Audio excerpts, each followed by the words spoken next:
I'm Ken Whiting, and this week on Paddle Tales, we're in North Carolina.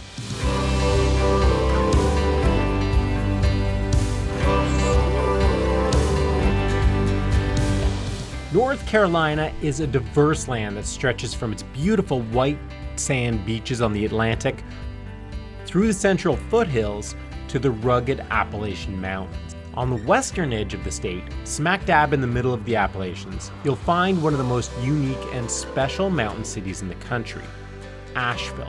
While many visit Asheville for its renowned art and music scene, an ever-growing number of people are discovering that the eclectic town is also a gateway to an outdoor adventure playground. Of course, that's what's drawn me, and I'm excited to get my first taste of the Appalachians with local paddler and YouTuber Pete the River King Beck. While doing so, I'll be testing out the P&H Sea Kayaks Leo, which is a 16-foot touring kayak. After giving the P&H Sea Kayaks Virgo a Kayak of the Year award in 2021, I'm excited to find out how this kayak stacks up, and I'm hoping it's the right choice for a 2-day river trip in what's looking like some pretty cold conditions.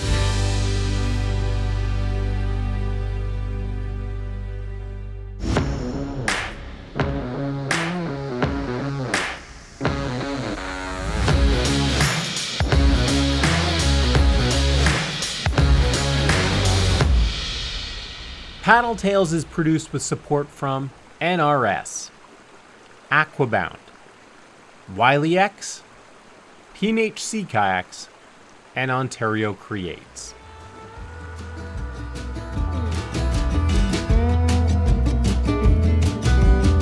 So we're kicking things off here in North Carolina with a 2-day trip down the New River. We had to go a bit further outside of Asheville than we had planned because a whole lot of rain had come down and we had to change our plans. But this looks like it's going to be a great section. 2 days of paddling fun with Pete Beck, the River King. If you haven't seen his YouTube channel, check that one out. Fellow River King Kevin and Pete's son P5. Packing for kayak camping is like doing a puzzle every time, trying to fit the gear you need, especially when it's cold and you got to bring a fair bit of gear. But when you're doing that and you're figuring out a new boat, it's a challenge.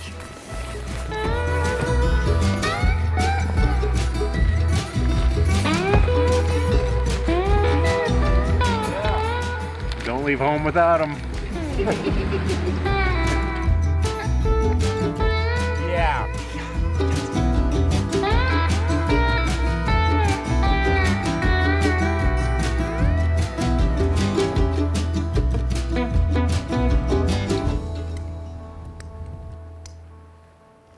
I can't wait to get on the water.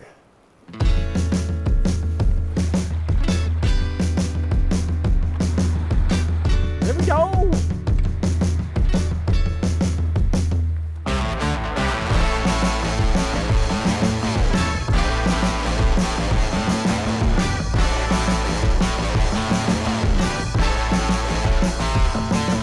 The New River is a pretty ideal kayak camping river. It's moving and there's no dead zones. Even the flat looking areas are still moving. So you don't have to be paddling to be covering ground. If you do paddle, you're actually moving very quickly. You can cover a lot of ground.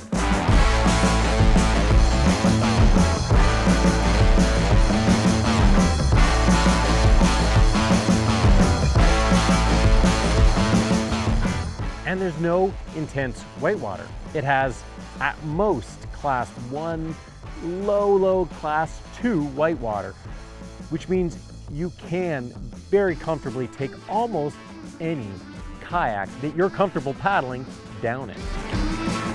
The New River is actually special for me. It was the first multi-day river I ever did a trip on in a canoe 25 years ago or more. They say it's one of the oldest rivers in the world, and it is definitely one to paddle and remember.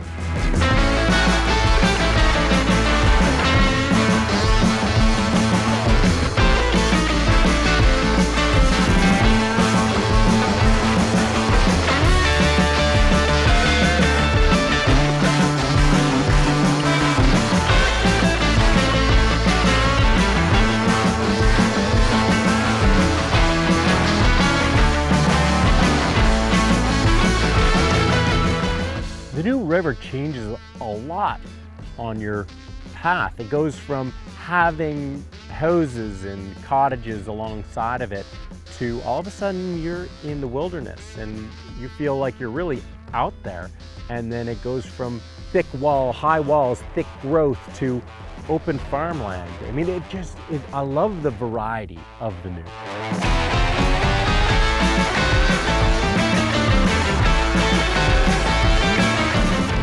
So specifically for me, I love North Carolina for the paddling opportunities. We have mountains, Piedmont coast, year-round paddling, so you can be on the knife's edge of whitewater, class 5.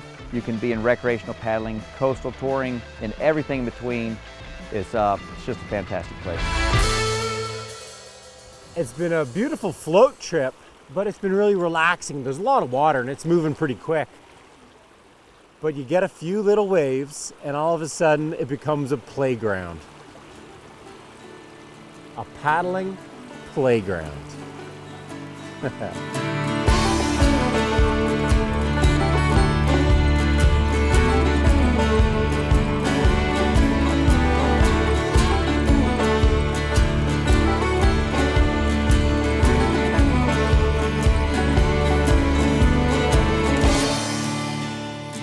Now the boat I'm using it's a 16-foot sea kayak. Now they're called sea kayaks, but that doesn't mean they're designed just to be used on the sea. They can be great for river trips as well.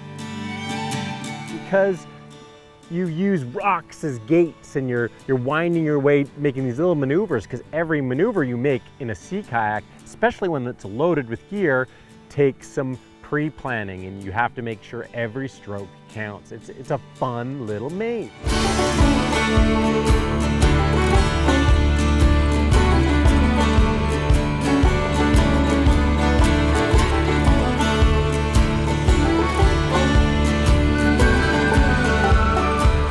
Long boats are great for covering distance, loading with gear, multi-day trips, but long boats can also be good for surfing.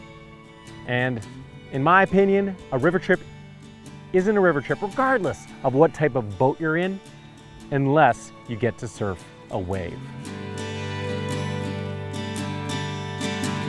Whoa, What are we doing? What are we doing? Well, we made it. Not exactly a grueling day of paddling, 7 miles, and truthfully, most of it was floating. It was a pretty chill day, but here's home for the night. Time for some food.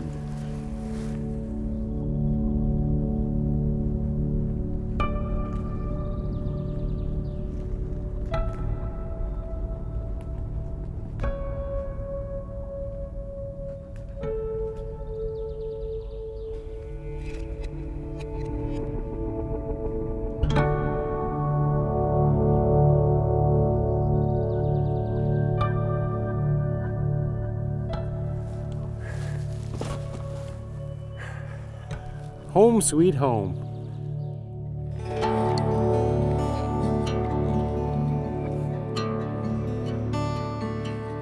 Kayak camping for me was an idea that I had when my granddad told me about taking the Cape Fear River to the coast in 1930 in a canoe with his brother.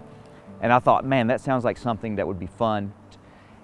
Whitewater's fun, but it's a completely different experience to just get on a river in a boat with everything you need in that boat and just launch.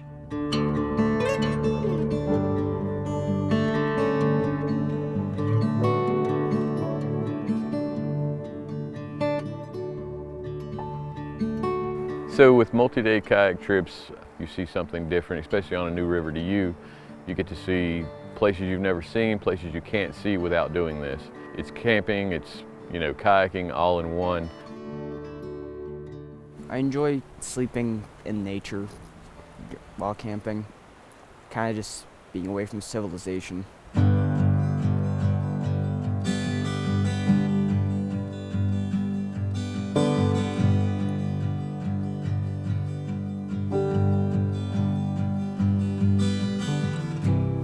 So So if you're looking at getting into kayak camping, the initial challenges are always going to be logistics, trying to figure out how to get to a river, how to set your shuttles, how long you're going to be there, where you're going to camp along the way, bringing enough food and water. So the planning for a trip is almost as much fun as the trip itself sometimes.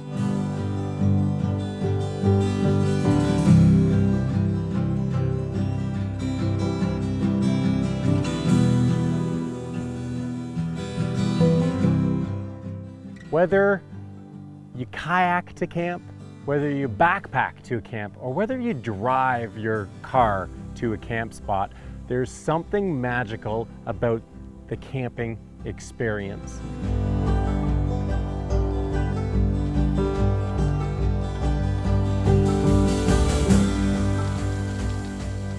Camping is a wonderful way to just reset the mind and body.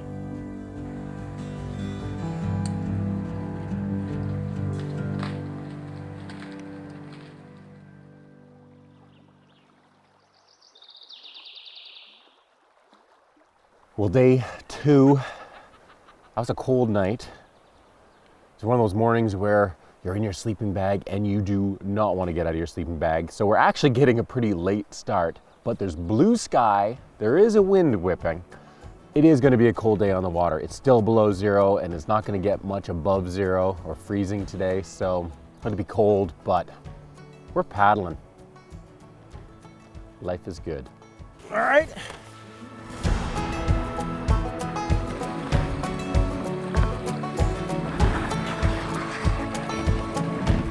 Blue sky! Blue skies. You know what the great thing about blue sky is? What's that? Makes up for bad company. That's right. I've been thinking a lot about that this trip.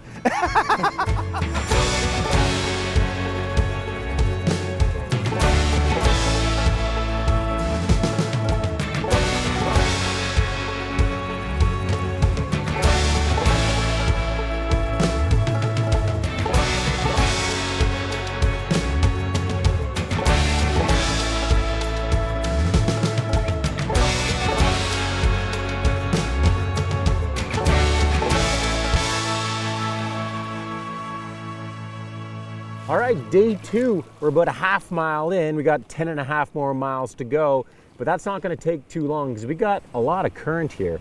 It's really got beautiful too. I can't wait to see what's around the next corner.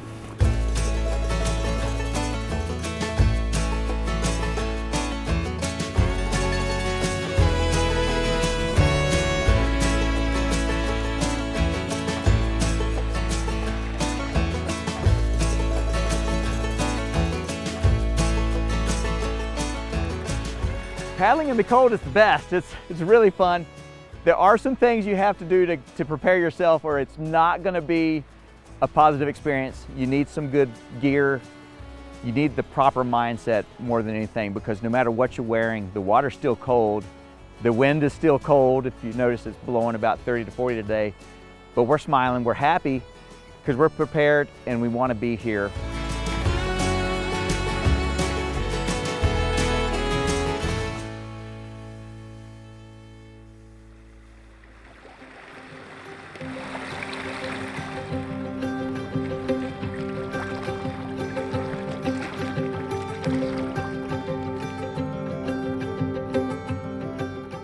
No matter how hot, cold, long, short, difficult, easy, no matter what type of kayak camping trip you go on, there's one constant.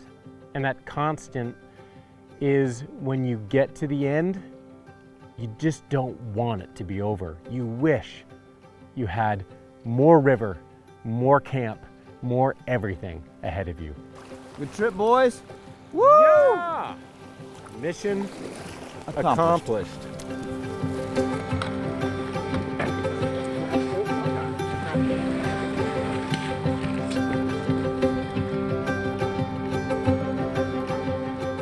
Well, that does it for this paddling adventure. And it was a good one. What a great way to start the paddling season.